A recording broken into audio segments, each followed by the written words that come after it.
చిత్ర పరిశ్రమలో తీవ్ర విషాదం నెలకొంది. ప్రముఖ తమిళ దిగ్గజ దర్శకుడు భారతీరాజా కన్నుమూశారు. కొంతకాలంగా అనారోగ్యంతో చికిత్స పొందుతున్న ఆయన చెన్నైలో కన్నుమూశారు. ఆయన అంత్యక్రియలను ప్రభుత్వ లాంఛనాలతో నిర్వహించనున్నారు. 1941 జూలై 17న జన్మించిన భారతీరాజా 1977లో వచ్చిన తమిళ మూవీ 16 వైదినిలేతో దర్శకుడయ్యారు. ఈ సినిమా తెలుగులో 16 ఏళ్ల వయసుగా విడుదలైంది. కొత్త జీవితాలు సినిమాతో తెలుగు ఇండస్ట్రీలోకి అడుగుపెట్టారు. టాలీవుడ్లో పలు క్లాసిక్ సినిమాలను తెరకెక్కించారు. లెజెండరీ డైరెక్టర్గా గుర్తింపు తెచ్చుకున్నారు. సీతాకోకచిలుక, ఆరాధన, జమదగ్ని సినిమాలు ఇండస్ట్రీలో బ్లాక్ బాస్టర్గా నిలిచాయి.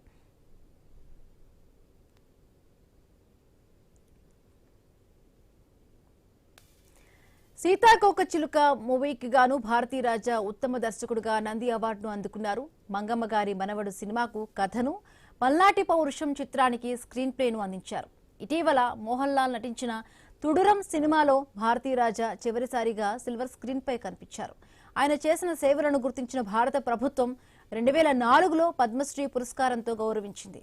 గత ఏడాదిలో ఆయన తనయుడు నటుడు మనోజ్ భారతీరాజా గుండెపోటుతో మృతి చెందారు. దీంతో ఆయన కుంగిపోయారు.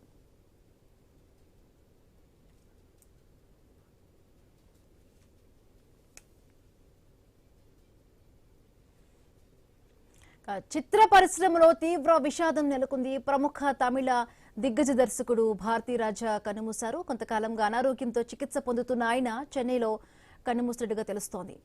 రైట్, మనతో మాట్లాడేందుకు, స్పందించేందుకు కాశీ విశ్వనాథ్ గారు, నటులు, దర్శకులు జాయిన్ అయ్యారు. నమస్తే అండి కాశీ విశ్వనాథ్ గారు. చాలా విషాదం నెలకొంది. తమిళ దిగ్గజ దర్శకులు భారతీరాజా గారు కన్నుమూసినట్టుగా తెలుస్తోంది.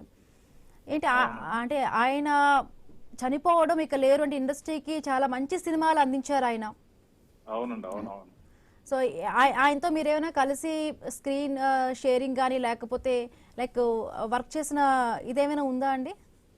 అంటే యాక్చువల్ గా నేను సినిమా ఫీల్డ్కి వెళ్ళటానికి ఇన్స్పిరేషన్ తెలుగులో విశ్వనాథ్ గారు, దాసరి గారు, రాఘవేంద్రరావు అయితే తమిళ్లో భారతీరాజా గారు, భాగ్యరాజా గారు అప్పుడు బాగా మంచి మంచి సినిమాలు తీస్తూ ఉండేవారు. అలా నాకు ఆయన చాలా ఇష్టం. చాలా మంచి డైరెక్టర్. సీతాకోకచిలుక కాడి నుంచి మొత్తం ఆయన ఏ సినిమా అయినా సరే ఆయన తీసిన సినిమాల్లో ఆత్మబంధువు అని వచ్చింది, అది చాలా ఇష్టం.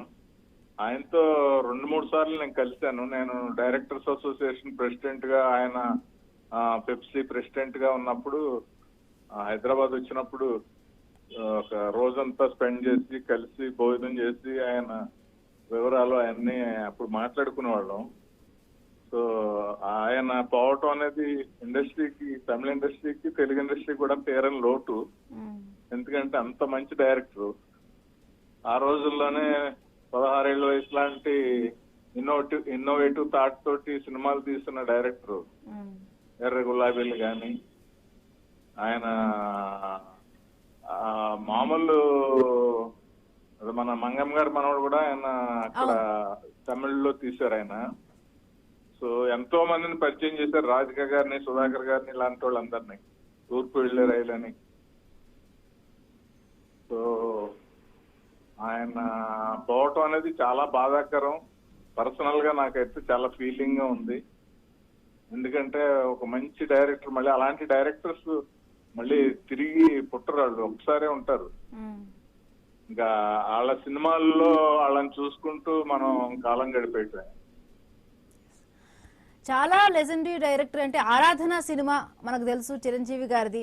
అంటే ఎంత, అది కూడా చాలా పెద్ద బ్లాక్ బాస్టర్. జమదగ్ని కృష్ణ గారిది కదండి జమదగ్ని సినిమా. జమదగ్ని కృష్ణ గారిది. మా ఫ్రెండ్ వేణు, చొక్కల్లి వేణు అని ఆయన తీశాడు. ఒక అసిస్టెంట్ డైరెక్టర్స్ కి సినిమా చేసి పెట్టిన ఘనత అయింది. ఇప్పుడు నీలకంఠ అని ఒక మన డైరెక్టర్ గారు ఉన్నాడు కదా, ఆయనని చొక్కల్లి వేణు అని వాళ్ళిద్దరు కలిసి కృష్ణ గారితో జమదగ్ని తీశారు. అలాగే ఇప్పుడు కడలూరు కవితలని సూపర్ డూపర్ హిట్ అయింది. అది తెలుగులో ఆరాధన అని చిరంజీవి గారితో రీమేక్ చేశారు. సో ఆయన థాట్స్ గానీ, ఆయన టేకింగ్ గానీ చాలా అద్భుతంగా ఉంటదండి. ఆయన సినిమా చూసినప్పుడల్లా కూడా అసలు ఇలా మనం చేయగలమా అనేలా ఉంటది. తెలుగు పరిశ్రమకు కానీ తమిళ పరిశ్రమకు కానీ డెఫినెట్ గా ఆయన లేని లోటే. ఆయన ఆయన అంటే ఎర్ర గులాబీలు సినిమాకి ఆయనకి 6 నంది అవార్డులు కూడా వచ్చాయి. అలాగే అంటే 2003లో 2004లో అనుకుంటాను పద్మశ్రీతో కూడా భారత ప్రభుత్వం పద్మశ్రీ పురస్కారం కూడా ఆయనకి లభించింది. అవును, ఇప్పుడు ఆల్మోస్ట్ మన తెలుగులో వి మధుసూదన్ రావు గారు అని ఉండేవారు, వి మధుసూదన్ రావు గారు. ఆయన ఎలాగో భారతరాజా గారు అలాగనమాట. ఆర్టిస్టులకి చాలా భయం, కరెక్ట్ గా పర్ఫార్మ్ చేయకపోతే ఆయన సీరియస్ అయిపోతారు, అవసరమైతే తిడతారు కొడతారు అనే రేంజ్ లో ఉండేవాడు ఆయన. ఆయన దగ్గర ట్రైన్ అప్ అయిన ప్రతి ఆర్టిస్టు సూపర్ స్టార్స్ అయిపోయారు.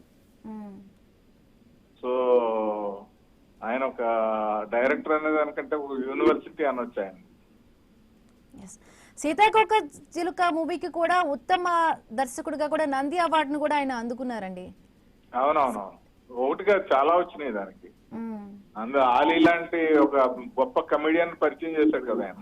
అవునవును, చాలా చాలా అచీవ్మెంట్స్ ఆయన.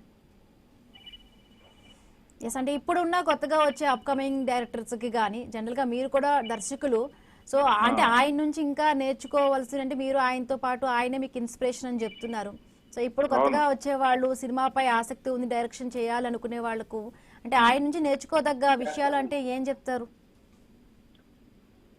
ఏం లేదండి, ఆయన చాలా డౌన్ టు ఎర్త్ నుంచి ఆయన వచ్చి చాలా పాత కాలంలోనే ఇన్నోవేటివ్ గా ఆలోచించి ఆయన కథలే ఇప్పుడు డైరెక్టర్స్ అందరూ ఇన్స్పిరేషన్ గా తీసుకోవాలి. ఎందుకంటే కథలు కొత్తగా ఉంటేనే సినిమాలు బాగుంటాయి, ఆడియన్స్ కూడా థియేటర్స్ కి వస్తారు. అలాంటి ఆయన ఆ రోజుల్లోనే మీరు చూడండి, ఎర్ర గులాబీలు ఎలాంటి థాట్, తర్వాత 16 ఏళ్ల వయసు కుంటోడికి ఒక సూపర్ హీరోయిన్ కి లవ్ స్టోరీ, తర్వాత సీతాకోచిలుక ఒక క్రిస్టియన్ కి ఒక బ్రాహ్మణ్ కి లవ్ స్టోరీ. సో ఆ మ్యూజిక్ ఇళయరాజా గారితో ఆయన చేయించుకున్న సాంగ్స్ మామూలు ఇది కాదండి ఆయనకి. అంటే ఆయన ప్రతి సినిమా ఒక పుస్తకం కింద ఫీల్ అయితే మనం అది చూసి నేర్చుకోవచ్చు, ప్రతి యంగ్ డైరెక్టర్స్ అందరూ కూడా.